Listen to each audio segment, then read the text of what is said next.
Olá,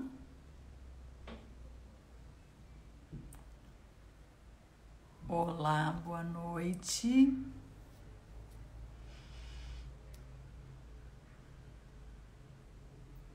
Olá, pessoal.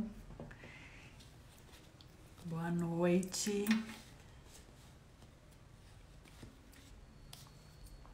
Nós temos mais um minutinho para começar a nossa live. Vamos aguardar as pessoas a entrarem.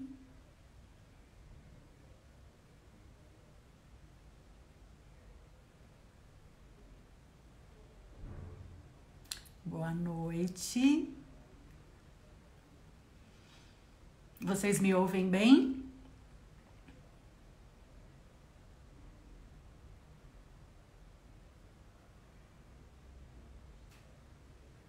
Olá, doutora Esther, doutora Ana Beatriz, do professor Marcos, Marina, boa noite a todos, nossa equipe aqui em peso.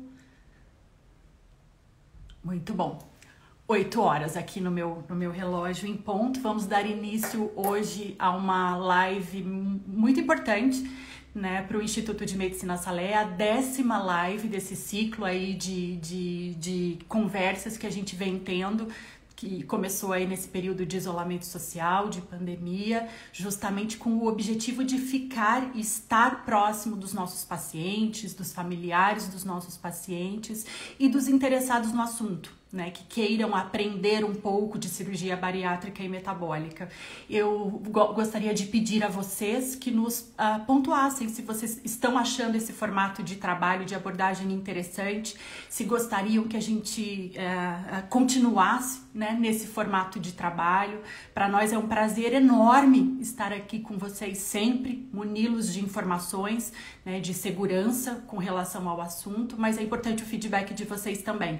Então nos escrevam, nos enviem direct se vocês desejam que essas lives às quartas-feiras permaneçam, né? Então hoje a 10ª live do Instituto de Medicina Salé tem como tema tudo o que você sempre quis saber sobre cirurgia bariátrica e metabólica e nunca jamais perguntou, né? Nós abrimos uma caixinha de perguntas antes, para a gente ver aí quais eram as perguntas mais frequentes e mais comuns, e entraram centenas de perguntas. A gente triou algumas aqui para serem trabalhadas hoje, mas eu vou pedir para vocês que cliquem na caixinha, no ponto de interrogação que tem aqui embaixo do visor de vocês, e deixem as perguntas registradas aí.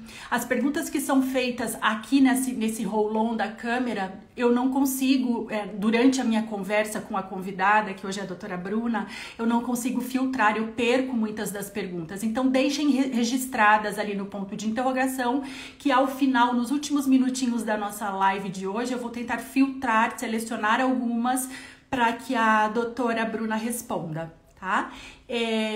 Também ali embaixo tem o aviãozinho, então uma setinha, né? Então clique nessa setinha, convidem seus amigos, seus familiares, as pessoas que vocês conhecem, e vocês saibam que possa ter interesse no assunto, né? Eu acho que conhecimento nunca é demais, né? Então convidem as pessoas, convidem, né, os interessados para também participar dessa live hoje conosco.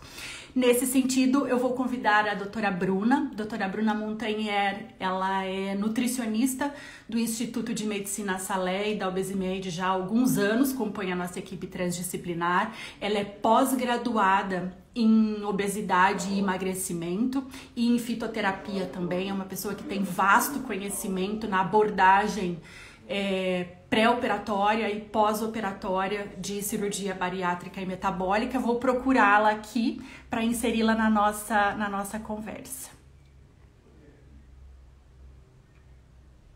Vamos ver se tem facilidade. Olha ela aí! Boa noite! Boa noite, doutora, tudo bem? Tudo jóia! Então, tá bom. Já te apresentei, fiz tudo certinho ou tá faltando alguma coisa no currículo? Muito bom, obrigada. Ai, que bom. Doutora, para que a gente comece, fale um pouquinho da sua experiência em cirurgia bariátrica e metabólica. Bom, eu sou formada há 15 anos. Desde que eu me formei, eu tenho histórico na família, né? Da minha tia e da minha mãe, ambas fizeram a cirurgia, eu que fiz o acompanhamento delas, tanto pré e pós. Na época, eu já comecei, era onde a gente começou a falar um pouquinho mais sobre cirurgia, eu já comecei a estudar o assunto. Posteriormente, eu trabalhei num hospital que era o Heliópolis, e lá eu entrei dentro da equipe de cirurgia, então eu trabalhei um tempão com eles lá no ambulatório, dando palestra.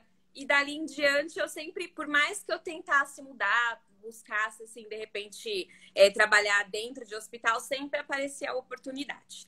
E aí era uma coisa que eu sempre gostei bastante, então eu procurei o máximo possível me especializar, conhecer e tentar melhorar cada vez mais para que a gente possa trazer, num momento que é um pouquinho mais complicado para essas pessoas, um pouco mais de calor humano, de tranquilidade e de qualidade nesse atendimento e nesse acompanhamento também. Muito bom. Seja muito bem-vinda aqui à nossa live Obrigada. de hoje. Eu tenho uma novidade para te contar, para contar aí para os nossos ouvintes. Hoje eu já fui notificada aqui no ouvido que nós vamos ter um convidado, o Dr. Salé, Dr. José Ai, Afonso que Salé está aqui legal! Que e prazer! quer participar um pouquinho, né, nos momentos aí das nossas perguntas que seja mais voltada à parte técnica, à parte da cirurgia. Ele quer participar. Então, quem está aqui, né, aguarde que o Dr. Salé vai entrar em algum momento aqui da nossa conversa de hoje. Doutora, Maravilha. para começar, vamos tentar responder aí as dúvidas mais frequentes, né, dos pacientes. Então, para começar, paciente que tem indicação cirúrgica, que já teve, já passou por nossa equipe, né, e sabe que tem indicação, por que preparar? Ele já vai operar a cirurgia, o bisturi ou o grampo, né? O grampeador. Já é uma ferramenta de tratamento. Ainda assim, por que tratar antes disso? Excelente pergunta, né? Os pacientes, eles chegam pra gente com esse questionamento. Por que que eu tenho que passar com a nutricionista? Por que que eu tenho que passar com o psicólogo? E aí a gente traz para eles uma explicação. Tudo que você tentou até o presente momento e não conseguiu, a gente vai tentar de uma forma diferente. Na verdade, a gente vai ter que fazer de uma forma diferente. Não adianta você acreditar que você vai fazer uma cirurgia e vai resolver o seu problema do dia para a noite, porque isso não acontece. Então, precisa inserir uma mudança no estilo de vida, buscar uma autorresponsabilidade diante do problema, né? Porque a obesidade é uma doença e ela precisa ser tratada e acompanhada. Então, ele vai passar com o endocrinologista na nossa equipe trans para ele buscar o quê? Se tá tudo bem, quais os exames que ele tem que fazer, inclusive pré-operatório, tratar algum distúrbio que exista no meio do caminho, com a psicóloga para ver o preparo psicológico que ele vai ter nesse primeiro momento, porque e o acompanhamento, logicamente, porque é uma montanha-russa de emoções, né? São muitas mudanças nesse período e que a gente precisa estar muito firme junto, né? É que nem uma cama, tem que ter as quatro pernas ali certinho. Se uma falhar, né, não vai dar certo. E por que o acompanhamento nutricional? A gente não busca mudar a pessoa radicalmente do dia para a noite. A gente busca compreender, né, a relação que ela tem com a alimentação, os hábitos que estão enraizados, o que a gente precisa melhorar, trabalhar a questão de mastigação. Às vezes essas pessoas têm alergia alimentar, né? Ou até elas têm aversões a alimentos que vão precisar ser inseridos depois. Então a gente precisa trabalhar muito isso para que eles entendam que ao longo do tempo a gente vai ter que fazer uma inserção de alimentos que muitas vezes eles não queriam colocar ao longo da sua vida e que vão precisar. Então, é um tratamento de preparo, até mesmo para um pós-operatório mais tranquilo e menos risco cirúrgico, né? Exato. Doutora, e uma vez operado, quais são as fases da de consistência da dieta no pós-operatório, principalmente aí nesse início dos 3 primeiros meses? Tá. Como é a consistência alimentar nessas fases? Eu falo que a gente trabalha como se fosse com um bebezinho, né? O que a gente faz com o bebê no primeiro ano de vida, a gente faz com o paciente nos 3 primeiros meses. Então, a gente vai trabalhar os 15 primeiros dias com uma dieta líquida, restrita, né? Consistência de água. Os últimos 10 dias aí dos 30 primeiros dias, a gente já deixa para uma consistência mais próxima de um mingau mais mole, né? Posteriormente, nós vamos fazer uma introdução de alimentos macios, mas ainda não fibrosos, porque a gente precisa, né, cuidar da cicatrização do estômago que foi operado. E posteriormente, aí a gente entra com fibra alimentar. Sempre lembrando de trabalhar a questão de mastigação, enraizar novos hábitos alimentares, né? Cuidar com horários de alimentação, porque muitos pacientes têm hábitos, né, de comer 1, 2 vezes ao dia e a gente precisa lembrar que precisa se alimentar por mais vezes ao longo do dia, até porque o volume é bem pequenininho. A gente inicia lá com 50 ml e vai evoluindo gradativamente até o final do primeiro mês, 150 ml. Posteriormente, no terceiro mês, chega lá mais ou menos 200 gramas de alimento e às vezes nem isso. Então, a gente precisa ter esse cuidado maior. Exatamente. Doutora, e a gente tem alguns pacientes, quantidade de pacientes, que passam aí a primeira semana de pós-operatório, eles estão super bem, né? E esquecem que fizeram uma cirurgia bariátrica e que por dentro é uma cirurgia de alta complexidade, né? E acham que depois de uma semana já estão bem e podem sair da dieta líquida. Como conscientizar, como trabalhar esses pacientes com relação à necessidade de 30 dias em dieta líquida? Eu acho maravilhoso quando eu ouço isso. A pessoa fala, eu tô super bem. Eu falo, é isso mesmo. Não é pra estar ruim, né? É pra estar super bem. Exato. É isso que a gente quer, que você opere e esteja maravilhosamente bem. Só que assim, quando é mulher, eu falo, você já teve filho, fez cesárea, né? Não demorou para cicatrizar o ponto? Quando não, né? Eu pergunto se tem esposa, se já fez algum corte, porque o que tá dentro a gente não enxerga, né? E quando a gente vê fora um corte, vê que demora um tempo para cicatrizar, eu acho que é mais fácil na analogia a pessoa conseguir compreender. Então eu explico, a gente precisa sim, para não ter risco, né? Um risco de uma fístula nesse meio do caminho aí, e você ter que voltar para o hospital. Então a gente precisa preservar o estômago, né? O órgão que foi mexido nesse período, respeitar essas fases, que elas são de extrema importância para a qualidade, né, da sua cirurgia e também para uma qualidade aí da sua vida e nutricional. E aos poucos a gente vai liberando a alimentação. Então tem que segurar um pouquinho nesse período. A gente fica muito feliz que você esteja muito bem, que continue assim. Exato. Em contrapartida, a gente tem alguns pacientes que encaram mais dificuldades nessa fase, né? Não se adaptam ou têm dificuldade na dieta líquida, tem algum enjoo, tem alguns episódios de vômitos que isoladamente são normais, né? Como trabalhar esses pacientes no qual apresentam mais dificuldade de adaptação nessa fase inicial? Como eu falei, num pré-operatório é importante a gente lembrar. Eu gosto de ensinar a pessoa, né? Explicar por tudo aquilo que ela vai passar. Porque ela precisa ter uma compreensão de autorresponsabilidade. Então, eu vou fazer a cirurgia, eu vou fazer uma dieta e a vida continua, né? Então, vão haver festas, a família vai se reunir, vai comer bolo, pizza e você vai ter que cuidar daquilo, né? Então, assim... E participar de tudo, né? Socialmente, vida normal. A vida continua, né? Você não pode se travar e parar. Até esse é um pé da psicologia muito importante, porque muitas vezes a pessoa, ela se sente mal mesmo, ela fica triste, ela chora, ela quer se isolar.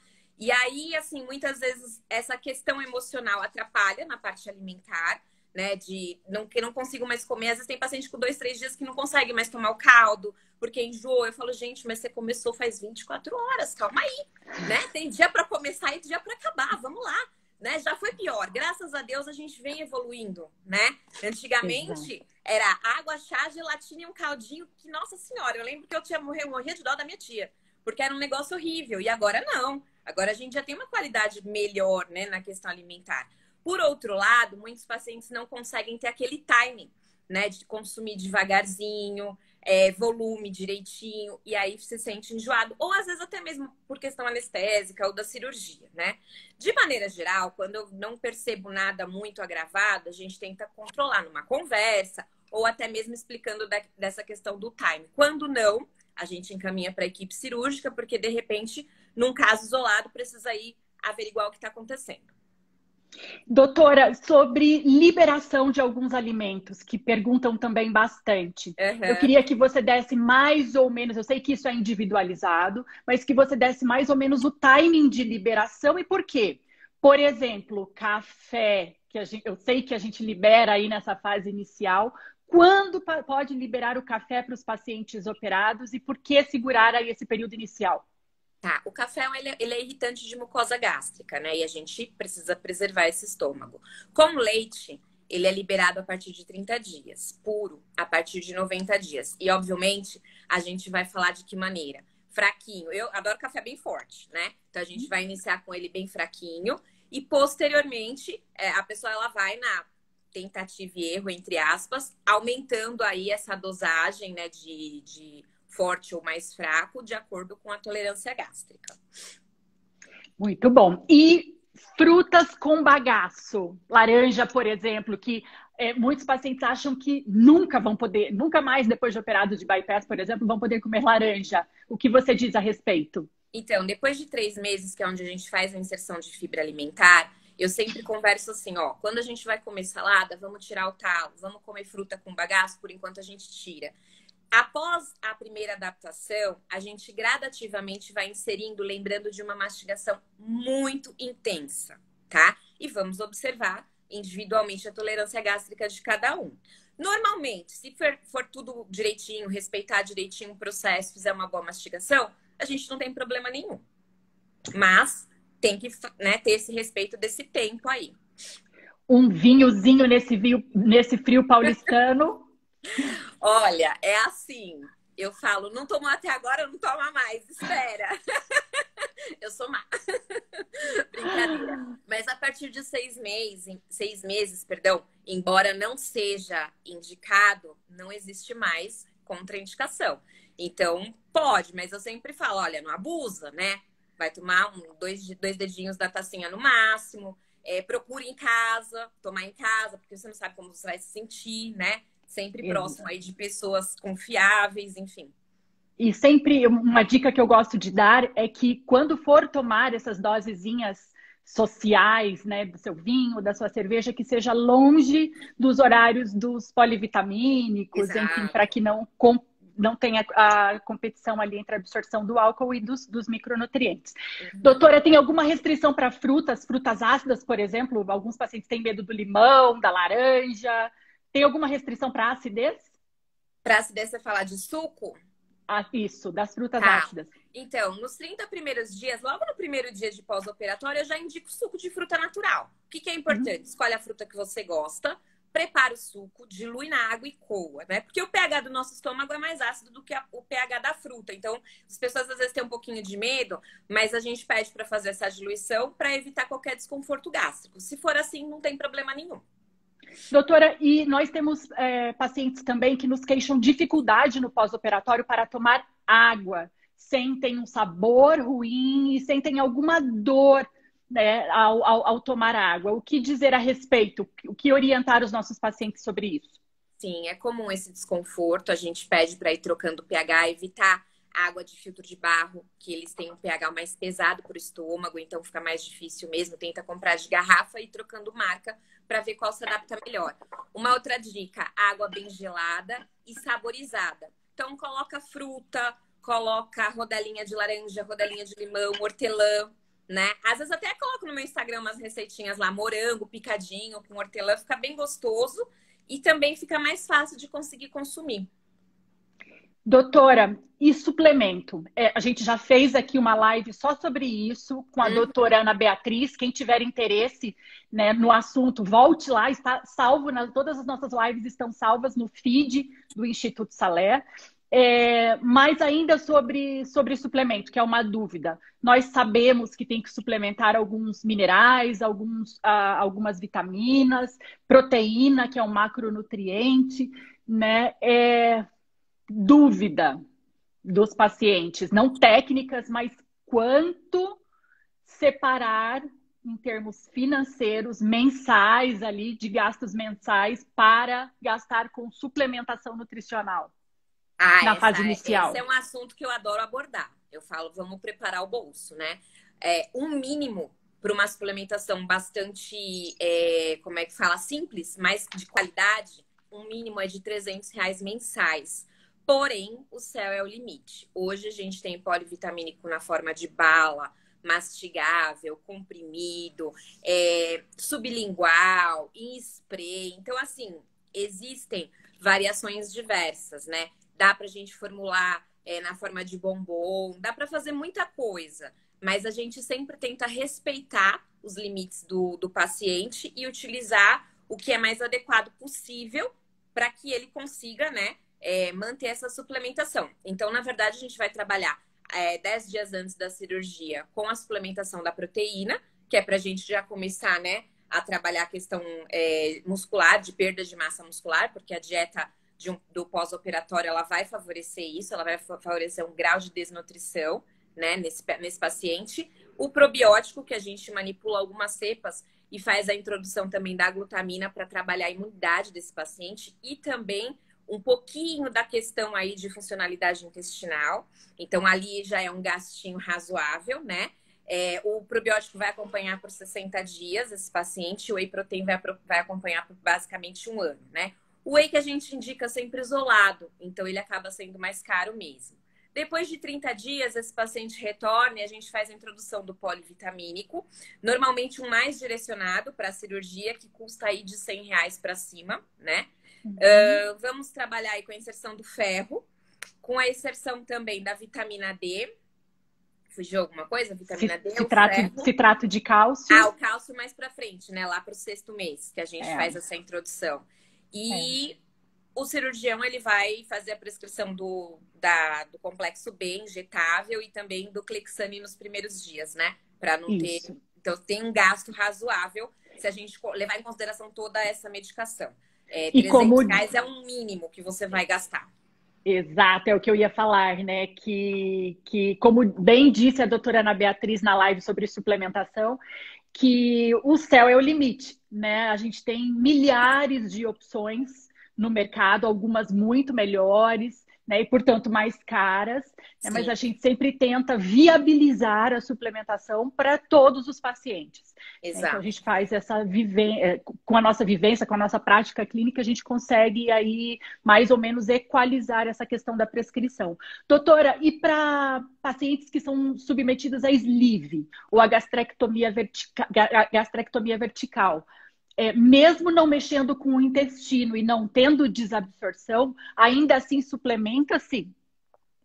Então, é importante a gente lembrar o seguinte, a gente tem que entender um pouquinho de fisiologia, né? Quando a gente vai falar do sleeve, o que vai acontecer? Eu vou reduzir uma porçãozinha lá do meu estômago. Quando eu falo do bypass, além de fazer essa redução, eu vou ter um desvio intestinal. Então, imagina que assim, as vitaminas lipossolúveis, elas dependem principalmente aí de um carrinho para se locomover no organismo. Então, é como se a gente estivesse falando aí de um carrinho em estacionamento, né? Quem que é esse carrinho? É o fator intrínseco e o ácido clorídrico. Se eu diminuo a porção do estômago, eu diminuo o carro, tá? E aí, o que acontece? Independente do tipo de cirurgia que eu vou fazer, além dessa diminuição, eu também tenho um volume alimentar muito pequeno, que não supre as minhas necessidades nutricionais. Então, nos primeiros 18 meses, é muito importante a gente fazer um acompanhamento nutricional e também com todas as vitaminas e minerais necessárias, independente da questão de exame, porque a gente não quer que esse paciente venha fazer depressão lá na frente, né? A gente quer que ele tenha qualidade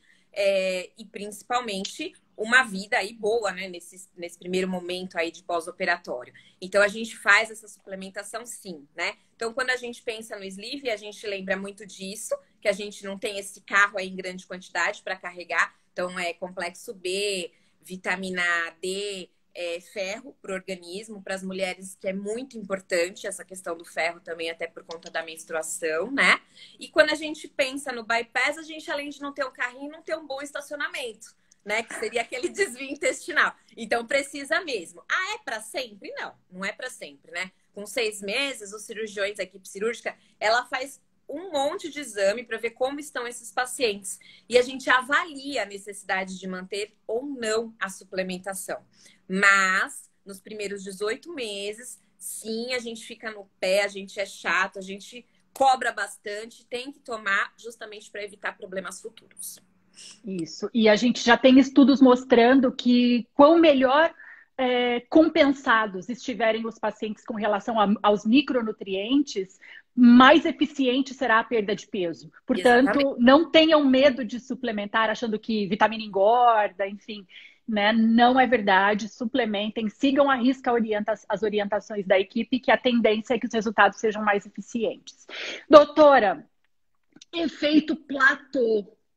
Eu acho que todo mundo que já fez cirurgia bariátrica ou que lê sobre o assunto, que se interessa, já leu alguma coisa a respeito e já ficou com o cabelinho arrepiado com relação a esse termo, efeito platô. Vocês me falem aqui se vocês já ouviram falar disso ou não. Fale um pouquinho para nós, doutora, a respeito e quais são as estratégias que a gente utiliza, né, na nossa prática clínica para tirar os pacientes desse momento aí de adaptação fisiológica no pós-operatório. Então, vamos desmistificar, né? Porque tem gente que depois de 30 dias já acha que entrou no efeito platô. E não é bem assim. O que que acontece? Nos 30 primeiros dias, a gente vai ter uma perda muito grande mesmo, né? De peso, até por questões aí de questão de retenção hídrica e tudo mais. Posteriormente, esse peso ele vai diminuindo. Imagina se você perde 20 quilos por mês, em 6 meses não existe mais, né? Então, o organismo ele vai se adaptando e vai diminuindo. A partir do 6º mês, que a gente também já deixa a pessoa um pouquinho livre para ela começar, né, a sozinha andar com as próprias pernas em relação à questão alimentar, muitas vezes alguns pacientes retornam com essa reclamação de que eu não estou mais perdendo peso, ou então eu engordei, né? E aí o que que a gente vai averiguar? Muitas vezes é falta de hidratação. Outras vezes tem relação com a parte alimentar, né? É adaptativo do corpo? Com certeza. A gente não vai mais perder 20 quilos com 6 meses de pós-operatório. Mas a gente precisa ver o que está acontecendo. Principalmente porque a tendência das pessoas é aumentar o consumo de carboidrato. E a gente precisa aumentar o consumo proteico para a gente ter um retorno, né? Então, inserir a prática de atividade física, aumentar a hidratação, verificar a quantidade de proteína que está sendo tomada. E mudar o estímulo da atividade física. Exato. A questão da microbiota intestinal. Muitos pacientes têm uma microbiota ruim e a gente precisa, de repente, tratar mesmo, né? Para poder ter um retorno positivo em relação a isso. Porque essa interação intestino-cérebro, ela é uma interação, assim, muito bacana e que vem sendo estudada há muitos anos. Inclusive, nós estávamos hoje discutindo, né? Sobre bioma humano e tudo mais. São coisas muito novas e que tem muita relação e a gente precisa tratar muitas vezes para a gente ter um retorno positivo. Não só em relação ao emagrecimento, mas em questão de saúde, né? Exato. Isso também é uma pergunta que os pacientes nos fazem muito, porque a cirurgia bariátrica tem uma fama, talvez pelo histórico lá da época das cirurgias altamente desabsortivas, que hoje a gente nem faz mais, né? São proscritas ou prescritas para alguns casos muito bem triados. Mas a cirurgia tem a fama ali de evacuações de odor muito fétido, né? De não poder ir no banheiro no trabalho ou em uma festa. O que você diz a respeito disso, já fazendo um paralelo com a microbiota, com as possibilidades de avaliações que a gente tem hoje e as correções disso? Tá.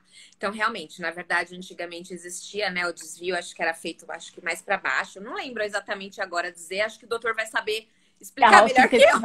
Isso.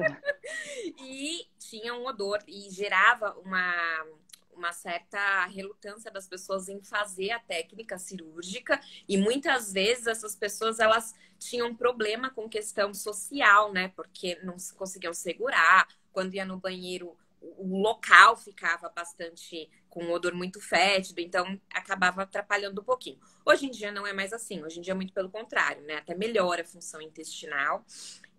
Obviamente, é importante a gente lembrar que a gente vai tratar essa microbiota intestinal já lá no pré-operatório, quando a gente faz essa introdução aí do probiótico que eu falei que a gente manipula, né? Fora isso, questão alimentar, então quanto mais carboidrato eu consumir, mais produção de gases eu vou ter. E aí, muita gente reclama bastante dessa distensão e gases, então a gente tem que ver o que está inserindo na alimentação para ter esse trabalho, né, de cuidado. Eu acho que eu falei tudo, eu errei alguma coisa. Não, não, eu acho que é muito, muito coerente a sua resposta. Uhum. E hoje é interessante informar, né, que a microbiota intestinal dos pacientes operados, como você bem disse, melhora né, no pós-operatório, e a gente já tem exames hoje de genomas, enfim, de genótipos, para a gente identificar as cepas das bactérias, né, que colonizam o intestino, e a gente consegue prescrever probióticos mais adequados para aquele, né, para aquela microbiota, né? Então, existem hoje no mercado inúmeras estratégias para a gente verificar isso e prescrever adequadamente. Até dá licença, eu vou fazer um adendo. Mas, claro. assim, muitos estudos vêm mostrando que como é que fala? A flora intestinal do indivíduo obeso, ela é totalmente diferente da flora intestinal de um indivíduo eutrófico. E, num pós-operatório, essa flora, ela tende a mudar também. Então, assim...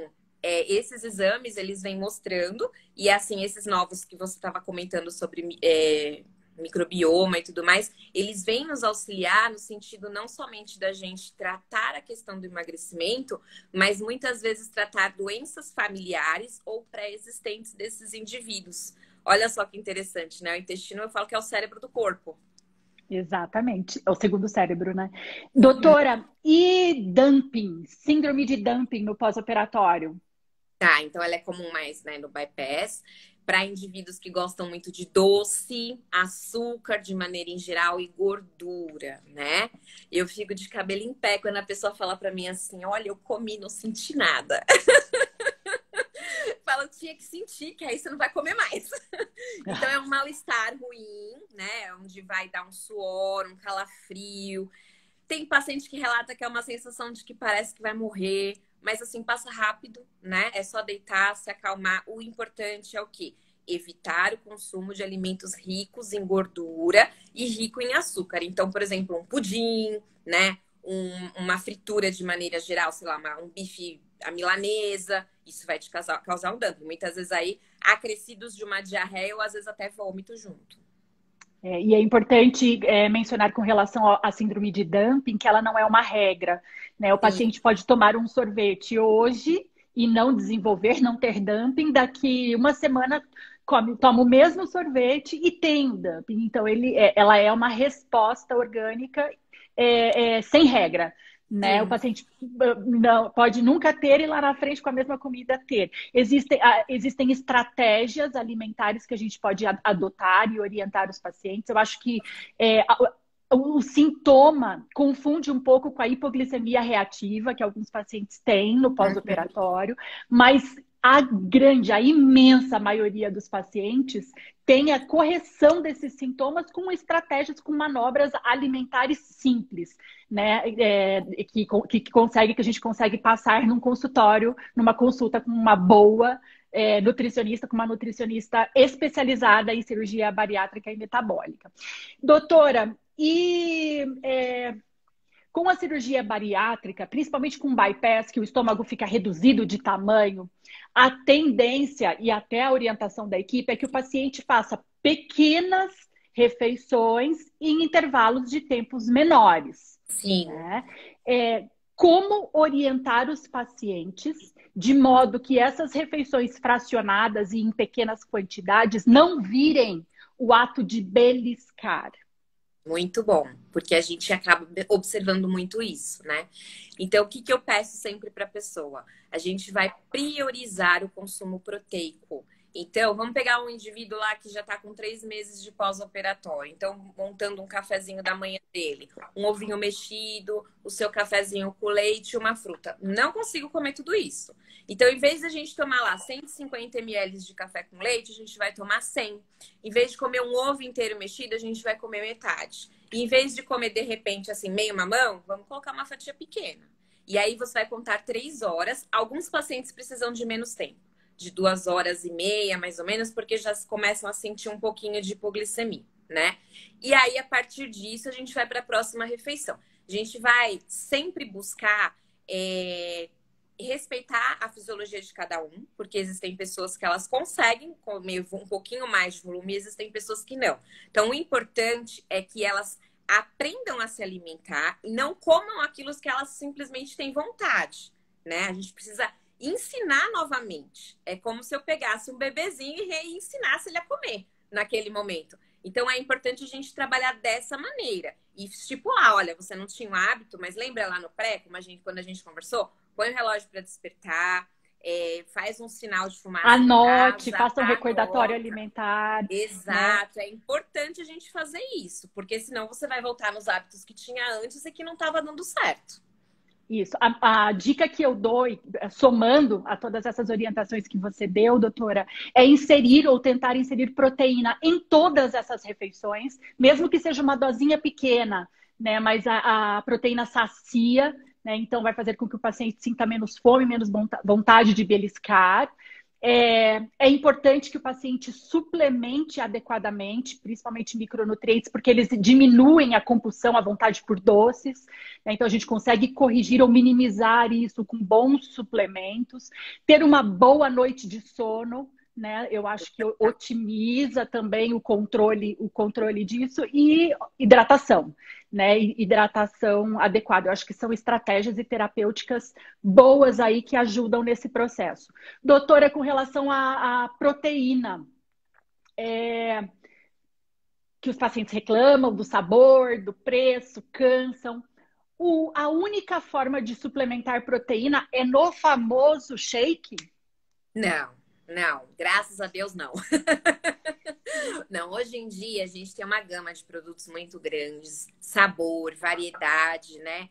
Existem marcas que têm sabor maravilhoso, mas é que nem a gente comentou antes, né? O céu é o limite. E aí vai depender daquilo que você está disposto. Existem produtos no mercado que eles vêm acrescidos de proteína. Então, a gente tem leite suplementado com proteína, iogurte suplementado com proteína. A gente faz cálculo, ensina o paciente a calcular isso, para que ele consiga, como é que fala, atingir essa meta. Não quer dizer que ele vai comer arroz, feijão e carne e vai calcular ali. Não é isso que eu tô falando. Tô falando desses alimentos que são suplementados. Posso fazer receitas? Com certeza. A gente tem no Instagram da clínica milhões de receitas que vão acrescidas, né, de proteína para a gente atingir essa meta ao longo aí do dia. Nós temos, como fala, opção, por exemplo, de usar proteína sem sabor na sopa, na comida salgada, né, que vai te ajudar. Em cima das frutas, né, Exatamente. nas panquecas. Uma coisa que eu gosto... Desculpa, doutora. Hoje ou ontem, se eu não me engano, saiu no nosso feed uma receita da doutora Esther com proteína no pão de queijo. Eu vi, né? Foi hoje. Quero fazer.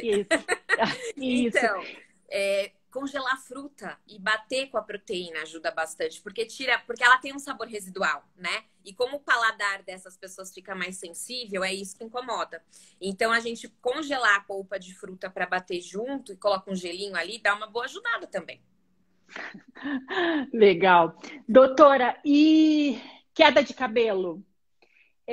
Nós temos pacientes, principalmente mulheres, que tenham ficado careca no pós-operatório? Ah, não, com a gente, graças a Deus, não. Tirando pacientes, né, que num pré-operatório a gente já perceba um problema de alopécia, e aí a gente faz a indicação pro profissional específico que vai trabalhar com isso, é um dermatologista, tricologista, isso, né, que trabalha com isso, porque assim, a queda vai existir, ponto, não existe o que fazer, né? Então, a partir do 3º mês, existe sim uma queda de cabelo, que é importante. Pacientes que têm muito volume de cabelo, a tendência é diminuir o volume, mas não é para ficar careca nem fazer buraco na cabeça. Para isso, a gente tem a suplementação do Whey Protein, que eu sempre falo, né? Então, paciente que não está tomando Whey Protein, o cabelo denuncia, viu? Cai ali volume grande, aí liga chorando, mostra os tufos e fala, ai, pelo amor de Deus. Aí eu vou perguntando, quanto tá tomando de proteína? Ah, eu não tô tomando faz uma semana. Aí a gente entende o que está acontecendo. Então, essa é uma das situações, né? Porque o corpo não precisa de cabelo. O cabelo serve simplesmente para a gente, como é que fala? Preservar a cabeça aí de temperatura, enfim. Então, se eu estou fazendo uma depressão muscular, né? Tô tendo aí um primeiro momento de desnutrição, né? A curto prazo, o cabelo vai cair, a unha vai ficar fraca, a pele vai ficar ruim. Se eu não fizer a suplementação que a equipe que foi atrás, buscou, te orientou, vai dar problema, né? Por outro lado, a gente busca também, depois, mais pra frente, fazer exame de zinco. Porque se o zinco estiver baixo, também acentua essa queda de cabelo, né? E com uma suplementação super simples, que a gente oferece aí no dia, uma vez ao dia, por 2, 3 meses, também ajuda. Mas nós, além dessa suplementação de whey protein, de zinco se necessário, a gente já faz a introdução com 30 dias de um polivitamínico específico para o cabelo. Então a gente tem esse cuidado com as mulheres, sim. Para justamente ninguém ficar triste, é para ficar magro, bonito e feliz. Muito bom. Doutora, em épocas de tanta fama, de jejum intermitente, de dieta low carb, enfim, como orientar os nossos pacientes com relação a um prato saudável? Como ele deve ser? Tá, então vamos lá.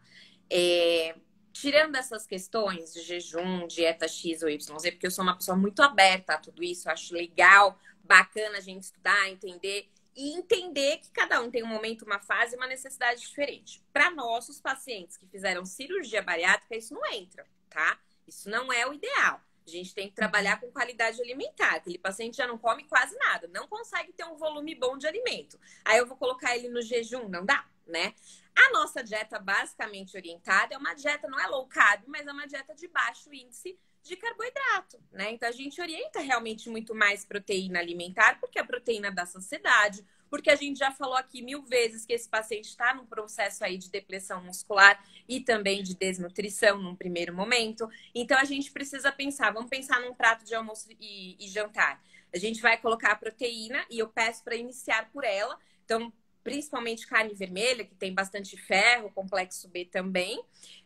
Vamos orientar aí o grupo do feijão, né? Das leguminosas, feijão, ervilha, lentilha e grão de bico. Folhosos verdes escuros, que tem bastante ferro também, embora não tão bem absorvidos como os da carne, né? Se sobrar um espaço ali no estômago e quiser comer um pouquinho de arroz, não tem problema, mas ele não é prioridade na sua alimentação, né? Então, sempre buscar o consumo proteico em primeiro lugar.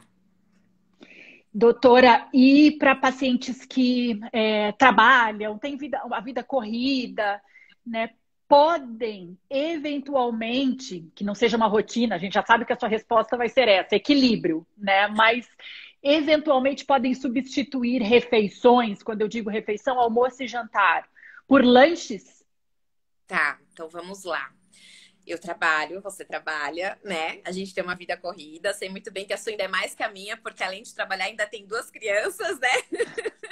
Marido, que demanda, né, bastante da sua vida. E a gente se organiza, não se organiza? Sempre. Então não é desculpa, né? Eu adoro levar marmita, amo, de paixão. Porque é minha comida, eu sei o que eu tô comendo. Na fome, a gente come o que vê pela frente, né? Óbvio, existem momentos em que eu não consigo e que muitas pessoas não conseguem, com certeza. E aí, a dica é, a gente vai buscar alguma coisa que seja saudável, que não é a coxinha, não é a pizza, não é a esfirra. Então, se eu vou preparar um lanche na minha casa, eu vou buscar um pão integral, ou eu posso, como é que fala, colocar nele um patê, que pode ser feito com frango, pode ser feito com atum e uma saladinha junto. Uma omelete com uma salada também é uma opção interessante, né? Às vezes, o que eu gosto de fazer? Eu pego clara de ovo, bato, coloco um monte de vegetal junto, depois eu dou uma misturadinha ali como é que fala? No ovo, e coloco ali os temperinhos e ponho naquelas forminhas de cupcake. Ele vira um bolinho salgado, que é proteico e que você pode consumir com salada também. Então, são coisas práticas, mas que tem um pouquinho mais de qualidade. Muito bom. Doutora, eu vou pedir para que você fique aí, mas vou pedir a licença e vou chamar o doutor Salé para que a gente faça aqui uns 5 minutinhos de bate-volta de temas mais técnicos. Vem cá, vamos tentar nos enquadrar aqui, compartilhar a mesma tela.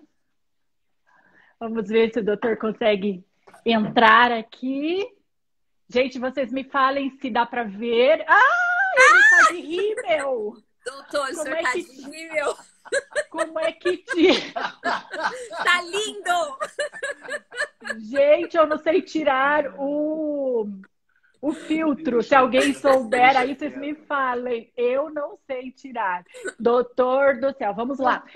Quando pode? O paciente pode operar com cílios postiços, unha postiça, cabelo molhado, aplique de cabelo? Olha, antes de mais nada, eu quero cumprimentar vocês duas pela live, tá excelente. Obrigada. Aí aos vários participantes, os nossos pacientes, os nossos colegas.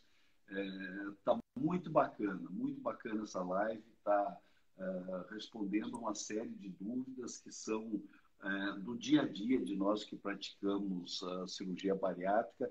Quero pedir aos meus amigos e colegas que não levem em conta o rímel, porque é fake. Eu não uso no dia a dia, só quando eu faço live. Gente, como eu tiro isso? Eu não sei tirar.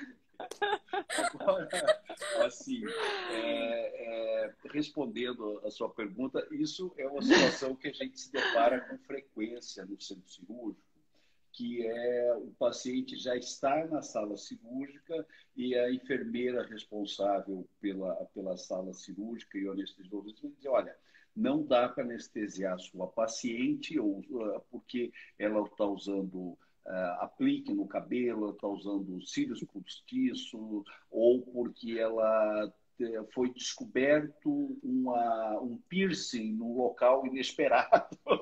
Então, assim, a gente sempre reforça essa orientação, e isso é impresso no pedido de internação, de que os pacientes não podem usar esses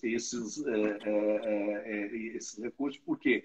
Porque você tem um risco muito grande de a hora que você está realizando a cirurgia, que você usa energia, e a gente usa em todas as operações, bisturi elétrico, ultrassônico ou bipolar, outra fonte de energia, de realmente incorrer em queimaduras e lesão grave. Então, por isso que não se deve usar.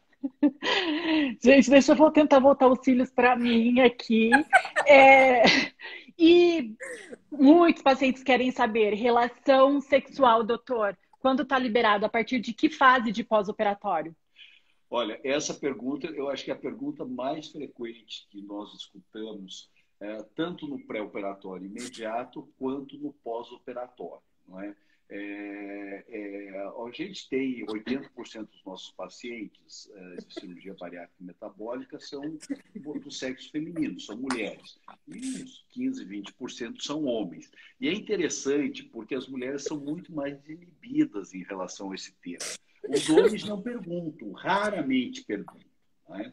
Mas as mulheres perguntam com frequência. Então, a nossa resposta verdadeira, mas em tom leve, um pouco de brincadeira, é que tudo que é feito com carinho e com amor não acarreta muitos riscos. Mas, de uma maneira mais objetiva, a gente pede para ter um resguardo maior, pelo menos nos primeiros 10 dias, e depois, obviamente, procurar essa retomada, digamos assim, de uma vida sexual saudável e normal, que seja feito com cuidado. A gente brinca que não é para pegar o famoso livro do Kama Sutra e começar a praticar aquelas 1001 posições estrambólicas. Então, com cuidado e sem exagero. Gente, eu tenho mais perguntas aqui, mas eu acho que eu vou eu vou ficar aqui. Eu tinha outras perguntas. Quando pode voltar a dirigir, né? Então, geralmente com 15 dias pode voltar a dirigir. Moto a gente pede um pouco mais. Pintar o cabelo, né? Não tem restrição absoluta para isso. O risco maior são alergias, então a gente pede para esperar um pouco mais. 30 dias, o doutor está me corrigindo aqui para dirigir, né? Para dirigir, moto pelo menos 40. Isso. Vocês vão só ouvir minha voz, porque realmente essa maquiagem está me deixando um pouco constrangido. Mas assim, procurar ter esses cuidados aí que a gente está falando. Eu amo, mesmo assim, não fiz de propósito. Tá, doutora, a gente está aqui nos últimos 10 minutinhos da nossa live. Tem muitas perguntas ainda aqui que a gente poderia fazer, mas não vai dar tempo. Eu vou tentar triar aqui algumas perguntas dos espectadores para passar para você, para a gente tentar responder, tá? Tá. Deixa eu selecionar aqui, por favor. Consegue ler? Uau! Posso comer pimenta com quanto tempo? Misericórdia! Pimenta é irritante de mucosa gástrica também. Essa pergunta nunca me fizeram. Mas, né, vamos esperar 3 meses de cirurgia para poder iniciar aí. Mas numa pimenta não é malagueta, né? Uma pimenta um pouquinho mais fraca. E aí vê a adaptação do seu organismo. Eliminar arroz feijão é errado? É errado. Arroz feijão é um prato muito bom que vem aí trazer nutrição para você de uma maneira de qualidade, né? Ainda mais você que fez a cirurgia. Eu só falo para deixar o arroz por último porque ele é o menos importante por conta do ferro do feijão, embora não seja um ferro aí tão absorvível. Mas é importante sim, tem que consumir. Posso comer um doce zero? Nunca senti dumping. Ah, safadinha. O doce zero, a gente tem que se atentar, principalmente à leitura de rótulo nutricional, que seria uma coisa legal da gente falar depois, né, doutora? Porque às vezes a gente vai buscar um alimento acreditando que ele tem, não tem nada, né? Ele é zero de açúcar, mas e o que ele tem de gordura? Pode te dar dumping também. Então a gente tem que buscar direitinho, aprender rótulo nutricional para a gente fazer essa escolha de uma maneira melhor. Tenho 3 anos de operada, o açúcar ainda passo mal, acelera o meu coração. É normal? É normal, é o que a gente estava falando, né? Há pouco tempo atrás. Então, o ideal é realmente manter o uso de adoçante. Hoje a gente tem adoçantes naturais como stevia, açúcar de coco, xilitol. O eritrol também pode ser utilizado. Então, vamos fazer essa troca. Doutor Salé, tem uma pergunta aqui. Quanto tempo depois da cirurgia pode voar de avião?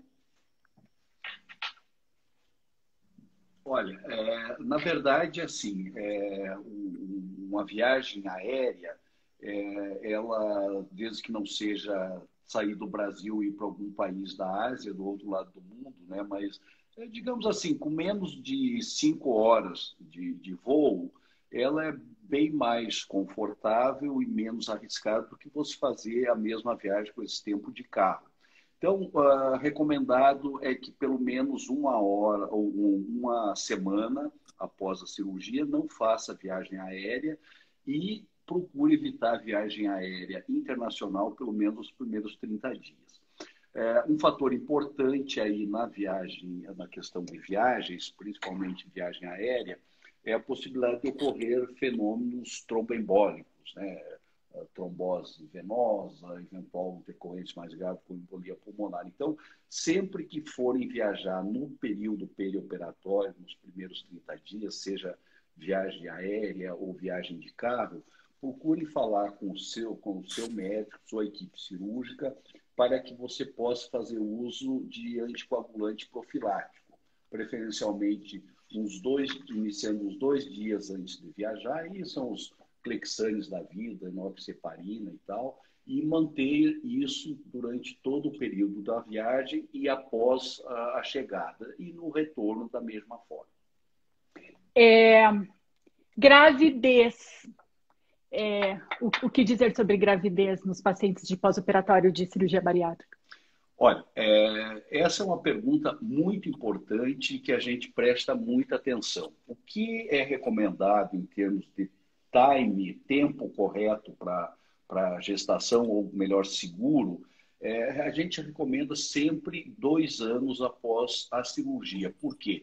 Porque, como vocês sabem, o primeiro ano a gente tem uma perda de peso muito agressivo, um desequilíbrio metabólico e nutricional muito grande, e que isso tende a ir se estabilizando no decorrer do 2º ano da cirurgia. Então, a gente recomenda que a gestação seja uma gestação programada, a gravidez seja programada com a gestação programada, preferencialmente após o 2º ano da cirurgia. Às vezes, acontece acidentalmente antes, não significa que as pacientes tenham que entrar em desespero, elas têm sim que procurar logo a equipe cirúrgica e interdisciplinar, fazer uma reposição multivitamínica e orientação nutricional diferenciada e de acordo também aí já com o seu obstetra. Muito bom. Gente, a gente está aqui nos nossos minutinhos finais. A live da 1 hora ela cai Que automaticamente. Eu pena! gostaria. Passou é, rápido. Foi um bate-papo bem bacana. A gente vai deixar essa conversa salva no nosso feed do Instituto Salé. Então, quem tiver interesse, acesse depois, dê uma olhada. A gente gostaria de convidar aqui para a nossa próxima live da quarta-feira que vem, que será com o Dr. Salé, com o tema Impacto da cirurgia bariátrica sobre a qualidade de vida dos pacientes operados. Então, eu acho que é um tema legal. A gente vai abordar muitos resultados em cima de diabetes, pressão alta, enfim, resolução de comorbidades. E tem tudo para ser um bate-papo bem legal. Participem, divulguem, né? E nos mandem, como eu pedi no começo, por direct, se realmente está sendo interessante, se a gente continua com esse formato de trabalho, né? Às quartas-feiras, eu acho que sim. A gente está aqui disponível para isso, né, doutor? Mas a gente quer ouvir aí a opinião de vocês, sempre. Eu agradeço a participação de todos, deixo aqui o nosso abraço. Tem várias dúvidas ainda a serem respondidas, mas a gente abre uma outra live numa próxima oportunidade. Um abraço a todos, boa noite, até logo, doutor. Sem cílios, né? Eu queria ouvir também, se vocês têm alguma sugestão para minha próxima maquiagem, pode mandar. Doutor, obrigada por Obrigado, participar da doutora. Foi live. muito Obrigada, boa. doutora, pelo Fiquei muito feliz de ver convite. vocês duas brilhando aí, como sempre. Muito obrigado. Obrigada a todo mundo que assistiu a gente. Continuem, porque todas as lives aqui estão sendo muito legais, muito produtivas. Valeu, pessoal. Tenho pedido para os Até a pacientes semana que vem. assistirem, né? Para que a gente consiga aí cada vez mais trazer informação. Muito bom, gente. Boa noite. Boa Tchau, noite. tchau. Tchau.